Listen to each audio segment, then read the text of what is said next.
इस वीडियो में मैं बात करूंगा लंग्स डिटॉक्सिफिकेशन पे।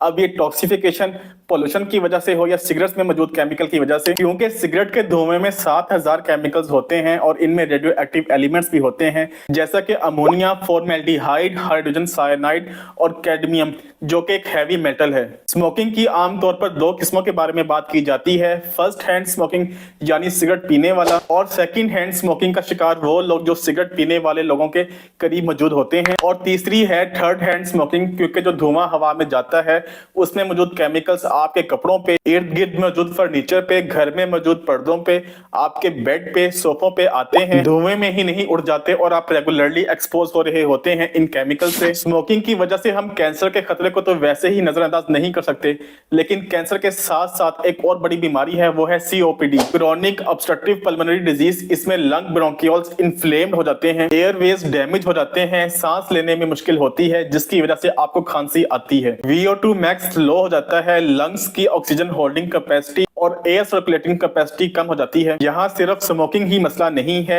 Air pollution, bad cleaning chemicals, detergents, disinfectants, fabric bleach और इनमें मौजूद केमिकल्स, या घर में कहीं फंगस है, मोल्ड लगी है, क्योंकि लंग कैंसर सिर्फ स्मोकिंग से नहीं होता, ये बॉडी के दूसरे ऑर्गन से भी स्प्रेड होता है। और अगर लंग्स में इन्फ्लेमेशन मौजूद है तो कोई भी इसका आसानी से शिकार हो सकता है। कैंसर हमेशा बॉडी के उन ऑर्गन्स को टारगेट बनाता है जहां इन्फ्लेमेशन पहले से ही मौजूद होती है। तो जब हम डिटॉक्सिफिकेशन की बात करते हैं तो उसका मतलब होता है कि इन्फ्लेमेशन कम करना। पहले इन्फ्लेमेशन होती है और फिर स्कार टिश्यू डेवलप होता है, फाइब्रोसिस होता है, और फिर एक वक्त के बाद इसका रिवर्सल मुश्किल हो जाता है, क्योंकि अगर इन टॉक्सिन्स का एक्सपोजर बरकरार रहे, आप रेगुलरली एक्सपोज होते रहें, तो एक वक्त के बाद फाइब्रोसिस डेवलप होने लगता है। इस स्टेज पे बॉडी के अपने एंटीऑक्सीडेंट्स जो पहले लंग टिश्यूज को प्रोटेक्ट कर रहे थे वो कम होने लगते हैं, जिसके नतीजे में फ्री रेडिकल्स पैदा होते हैं और बॉडी का अपना प्रोटेक्टिव मैकेनिज्म लोवर्ड हो जाता है। और ये जो केमिकल्स जो लंग्स में जा रहे हैं ये सिर्फ यहीं पे नहीं रुकते, ये ब्लड का हिस्सा बनते हैं, बॉडी सिस्टम में जाते हैं और इवेंचुअली लीवर में एंड अप होते हैं। लीवर डिटॉक्सिफिकेशन का हार्ट है, लीवर इन्हें डिटॉक्सिफाई करने की कोशिश करता है।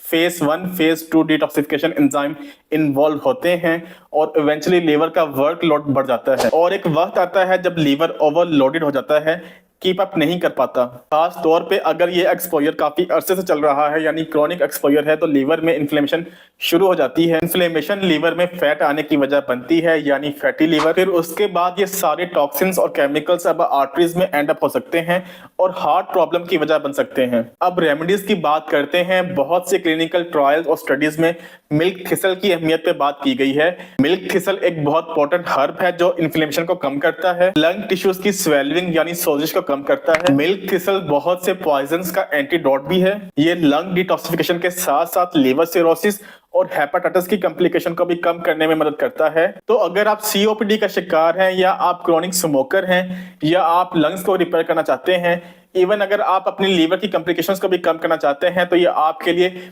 मिल्क थिसल्स बहुत अच्छी रेमेडी है। ये बेस्ट एंटी इन्फ्लेमेटरी है और बॉडी को टॉक्सिन से बचाता है। दूसरे नंबर पे है टोकोट्रिनोल्स विटामिन ई। ये रेगुलर विटामिन ई से 50 गुना ज्यादा स्ट्रॉन्गर वर्जन है विटामिन ई का। ये आपको इंपोर्टेड मिलेगा, थोड़ा सा महंगा मिलेगा।